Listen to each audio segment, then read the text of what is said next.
shores.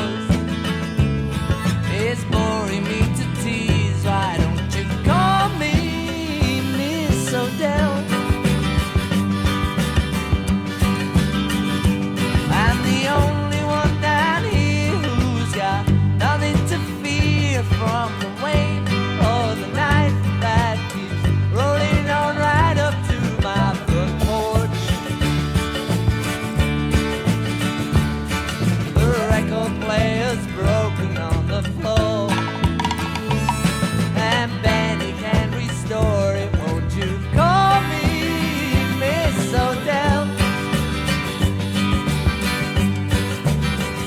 I can't tell you nothing new has happened since I last saw you. Hi everyone, it's Plastic EP from Melbourne, Australia. Let me tell you, coming in from the USA, we've got Chris O'Dell. Now, Chris O'Dell, I got to tell you, the world just loves you because you're such a groovy person. Being there at the right place, and let's say history, you just were there. I mean, how unbelievable was it that you're at the right place at the right time throughout your life? I can't get over it. To be there. Yep. With the Beatles, to be there with the Stones, to be there with Peter Asher, to be there with all these artists. When you look back, I mean, is that a groove or not?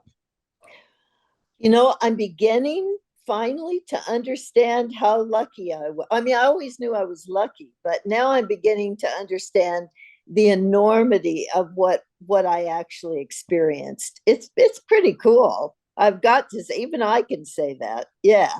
But I got to say, it's unbelievable, the odds. Like, let me tell you, right? I know that you're such a great Beatle fan that when the albums came out, you went and bought them. So here you are in Hollywood, right? And a meeting's arranged and you don't know anything about it. You meet Derek Taylor and he tells you, come over to England, right? Just come over. And like the Beatles are there. And here you are, 21 years old, and you take that chance.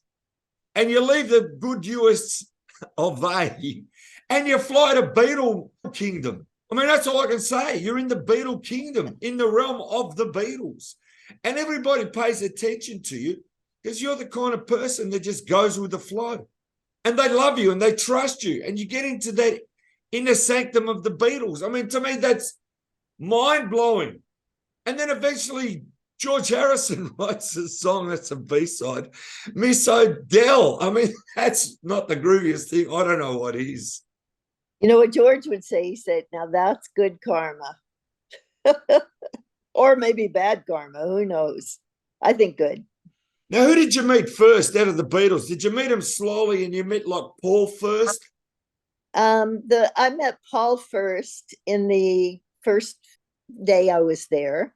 And I met John the first day I was there. So I met John and Paul the first day. Then I met George about a few days later, and Ringo was out of town. He was doing a movie. So I didn't meet him for some time. He was doing the Magic Christian.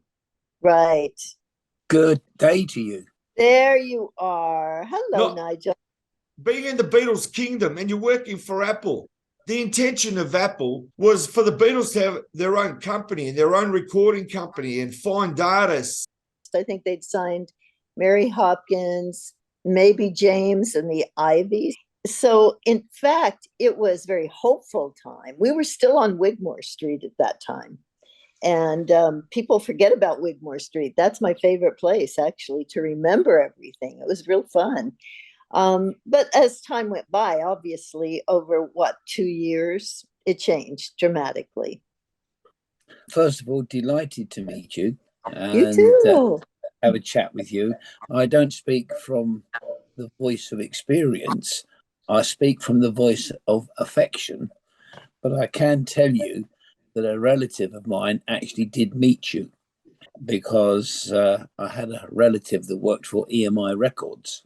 And she came up to Apple twice, once at Wigmore Street and once at Savile Row. She met your good self. She met Tony. She met George Martin. She met Jeff Emerick. That are names that shine like a bright illumination, I suppose, in your memory. And she worked for EMI for 35 years. And she also knew Paul McCartney she met George Harrison, she met John and Yoko, but she passed on now, but she also moved on to management, and she helped set up EMI's CD production. She went to America, she went out to Scranton, PA, she went to Germany, and she also started to set some stuff up in Swindon and in a couple of other places. They thought very highly of her, and she was why she was there for 35 years. But I haven't got any Apple experience, but I've got knowledge that I've researched, and you are an integral link and a part of that wonderful history. Thank you. Yeah, it's nice to look back on. It was fun doing it too, by the way. In fact, it was Well, more fun doing it than looking back on it. Well, thank you for joining us. But I mean, as Plastic knows myself, I did put together the book inside number 3 because I'm also an Apple collector, and I have every Apple release in the UK, single and album. Also, I don't know how well you could see the pages, but there's just a couple of things that I've got in my collection. Nice. And this one here, that's the Splinter Apple album that was never issued. That's the master tape. I remember Splinter. Oh my gosh, I'd forgotten about that. You know, I also got copies of the leaflets for the cassettes and for the cartridges. First of all, there's the Delaney and Bonnie album. Oh yeah. I've got a factory sample of that before it all went sadly wrong. And there you go. There's a voice from the past. The Ivies. Oh right, the Ivies. Do you remember Grapefruit? Yes, I've got some of their recordings as well, including Dear Delilah. They were on Apple Publishing, but not on Apple Records. Am I correct in that? Yeah. Yes, they recorded for RCA Records. Right. And they had a minor hit in this country with the track Dear Delilah. Mm-hmm. Then they left and went with Terry Melcher, as far as I can remember, to Equinox, which was something he was very heavily involved with.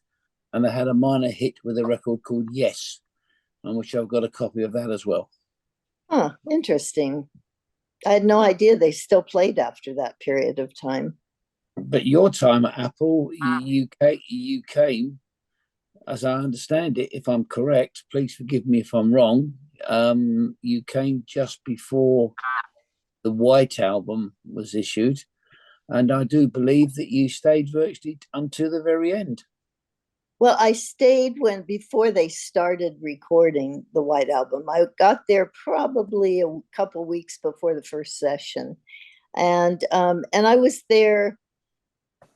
Well, yes, I guess it was the end. I mean, I don't think there were very many people left in the building. Let's put it that way. There were a few, but mostly by that time, it was Alan Klein people running Apple. Chris, but obviously you have your song that George wrote for you as the B-side, Miss Odell. I think that was on the B-side of Give Me Love, Give Me Peace in 1973. And say the book that I've got here, and I've put together, it's got a veritable supply of Apple products. If you care to have a look there, there's some of the albums that you might remember. Yeah. Oh, of course I do. Billy. Yes, Billy Preston. Right. I have Doris Troy's. Do you remember that one? Oh, yes. Also, John Tavener. Oh, not as well, but yeah, I do remember the name. And I also have the very infamous single Apple 8 by Brute Force. Oh, I love it. One of my faves. I remember when the demo was, or the tape, it was probably back then, the tape was going around in John's office and they were playing it. And it was like, I went, oh my God, they're really going to put that out? It was great. That's the American Now First 4 set. Oh, okay. And there's the British version. Oh, the British is much prettier. I do have, also, as I say, very pleased. I've got John and Yoko's Two Virgins. I have Life with the Lions, including a copy of the memo that John sent to Ken Hancock, telling him to hurry up so that he could do his trip to New York on time. And Ken Townsend as well. So many great things are still around. That's wonderful. There you go. Another one for you. Okay, let's see. Oh, yeah. Oh, I remember. Oh my gosh, yeah. Actually, I lost my White Album, unfortunately, because they were numbered, but I have no idea what number I had. It was probably a lower number, maybe not the lowest numbers, but definitely a lower number, like maybe in the 1,000 or something. I can't remember. Too bad, huh? Yeah, that'd be worth quite a bit today. I would think. There's some memories for you. Oh, yes. All during that period of time, actually. They're all part of the collection that I've managed to get together. And do you remember a group called Mortimer? I do. I have the demo for their album as well. Oh, yeah. Okay, yeah, that's very familiar. That's funny. Yes, they made several good tracks, I believe. They not only covered the two of us, but they also made 3 or 4 tracks that were particularly outstanding for the demo album that Alan Klein, in the end, finally put a block on. And the group disintegrated, as you know. But it's lovely to obviously talk to you. I don't know why. I mean, Plastic and I came together, and he suggested that hopefully you and I talk, or you talk to me, really, because of your history of Apple. And as I say, I know they only made 49 singles. I mean, do you still recall the tragic circumstances of Pete Ham's leaving us? I remember it. It wasn't during that period of time. It was later, but I definitely, without a doubt, remember it. That was such a great band, and so sad, so sad. Yeah, but those times at Apple were absolutely unbelievable. In fact, you may know this because I'm preparing a documentary. I'm in the process of a documentary. I came back to London in January to film and go back to some of the places that I used to work at, like Apple, Abbey Road, different places, and kind of just walk through it again. So hopefully that'll be out by August, I hope. Oh, congratulations on that. I can tell you that I've actually stomped on the roof. I've been up there. Good. You're lucky. You can't get up there now. They didn't let us up. No, I got up there a long time ago. I actually got up there in 1976.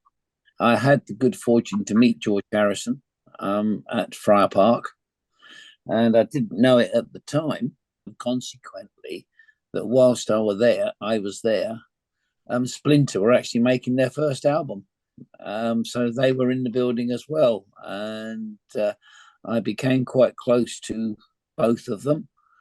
Sadly, obviously, Billy is no longer with us either. And he died last June, which was very sad. And but I was very proud to have got a couple of their albums out and got them produced from their time after they left Dark Horse. So I was very pleased to do that for them. And I believe I did something unique because I actually assembled a live album of the band live in England. That's interesting. What are you doing with it? We got it out. It hasn't done what I liked it to be. I suppose 50 years is a long time. It's got a hardcore following. But I was also very pleased to bring out their Never Went Back album, which they recorded after they left Dark Horse and Barn Records. And that went very well for a short period. But it's about you. It's not about me. And all I am really, when it comes to Apple, is a fan that I've collected over the years. But it's nice to talk to somebody like yourself and hopefully bring back those memories for you, because I don't know how long it is since you've seen much of the Apple product. Well, as I say, I'm very proud as Plastic knows that I've got every album and every single. So I don't think that there's many people in the UK that has got that catalogue. So I'm very proud. And yes, before you ask me, I even have a copy of Apple One, Frank Sinatra, Maureen, That's Why the Lady is a Champ. Oh boy, that's a special one. I remember that. I took it to EMI plant, to the plant to have it pressed into a record. I took the tape. Peter Brown gave me the tape and said, take this to EMI. Don't leave it alone. Don't let anyone take it away from you. Stand by it at all times. And I did. There's the cover. Yeah, lovely. Now there's a woman I miss desperately. Lovely Maureen. Lovely Maureen. Now, Chris, I want everybody to go out there and buy your fantastic book, Miss Odell, because, you know, until they read the stories, they're not going to know what's going on, because you've got one of the greatest stories to tell, because you were there at Apple. Now, I really want to say a big hello to Michael Lindsay Hogg, right? I've interviewed him 3 times. I love the man. He's one of the greatest. And the thing is, you were there on the rooftop. And I know that back then, the big production that he did and everything that Michael Lindsay Hogg did, he was a pioneer. To get all of that down on film and on audio on the roof was one of the biggest tasks. Tell me what it was like when you eventually were allowed on the roof and you saw this event happen. The Beatles playing for the last time. But the big question I have is, did you know that that would be the last time the Beatles would ever perform together? That's the question. No, right. No, I never even considered that until I heard people say it, because they were down in the basement right after that playing together, and I'd see them down there. So it never occurred to me that publicly it was the last time they would play together. It was absolutely amazing to go up there, and I only because the cameraman Tony Richmond said, you're coming up and you're going to be my assistant and you're going to sit there by that chimney, and because they said no employees were allowed up, we weren't essential. So it was, I mean, you know, it was, what can you say, it was a really great moment. The guys played so well because it was so cold. It was amazing. The sound on the roof was really good. Not sure how great it was downstairs, but I watched over the roof. I was right next to the edge, and I looked over a lot to watch people trying to figure out where this music was coming from. It was good. And we did think the police would probably come. And they were just around the corner. Do you think the police had any inkling that this event was going to happen, or they were totally in the dark? I think they were in the dark. I think if they had told them, this is just me theorizing, but I think if they had told them, they probably would have said, no, you can't do it. So the better way was to do it and let them come down. I mean, if you notice from the Get Back film, you see the camera set up in the reception area and everything. So they were kind of waiting for that to happen. They'd figured they were half a block away. I mean, there was no way they wouldn't show up. That was just a given. Tell me the famous line of the policeman from your record, because you do recall it when he goes, this is louder than a transistor. Tell me that bit. That is exactly what I remember. Jimmy McCallan, who was the doorman, said that he opened the door and he said, you know, one of the things he first said is, do you realize this is louder than a transistor radio? Now, that's all we had back then. So, you know, it's laughable if you think about it today. It is. But in reality, like, people have asked why Patty wasn't there. I mean, George told her there's no audience, it's just us. And in actual fact, that was really true. I mean, I was one of 4 people. The other 3 were Yoko, Maureen, and Ken Mansfield, who worked for Apple and Capitol Records.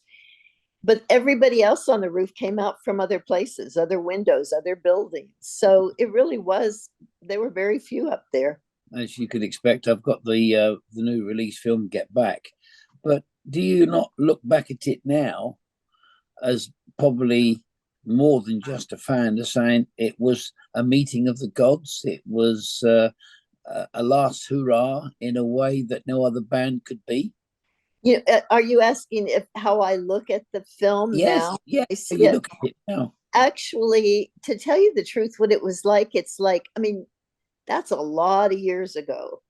And I see myself in that film and I think, oh my gosh, look how young we all were, including me. And in some respects, it was like your parents pulling out a home movie from when you were a kid and sitting back and remembering everything. It felt more like that to me on the Get Back. I can't remember what I thought with Let It Be. I don't remember when I first saw that, but Get Back, definitely it was like, wow, I remember this. Yeah. And you look back at it obviously very fondly, but at the same time, it must be with some kind of deja vu, because as you just said, it's happened all those years ago. And it's like looking and seeing you as you are seeing yourself, but you're still that person, but you're different. It must be a very surreal feeling. It's a very surreal feeling, very surreal. And, who would have thought at that day that we would be sitting here 50 some years later talking about it? Who would have even imagined that? We didn't think that. I think it's due to the legacy of the Fab Four. I mean, I'm working next month with an 18-year-old excellent musician who plays an awful lot of Beatles stuff. Mm-hmm. And there you are. It's the sixth generation. Oh, for sure.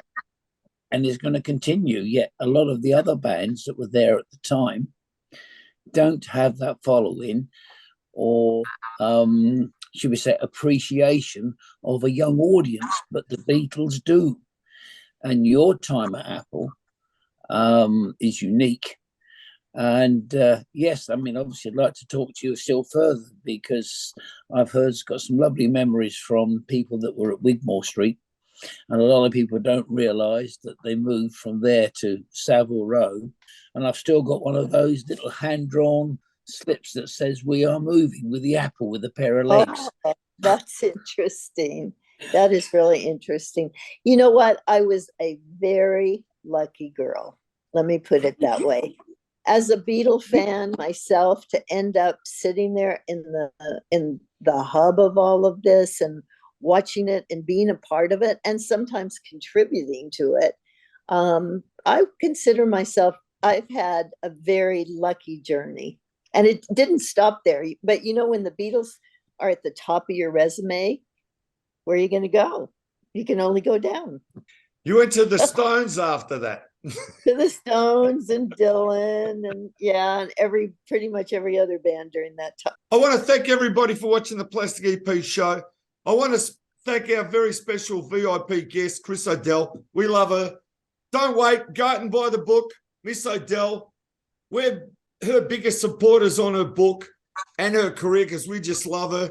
Thank you, Nigel. And Miss Chris O'Dell, I just want you to know, every day you wake up, you've brought so much happiness to the world in your life, and we just love you so much here, and we pay tribute to you so much.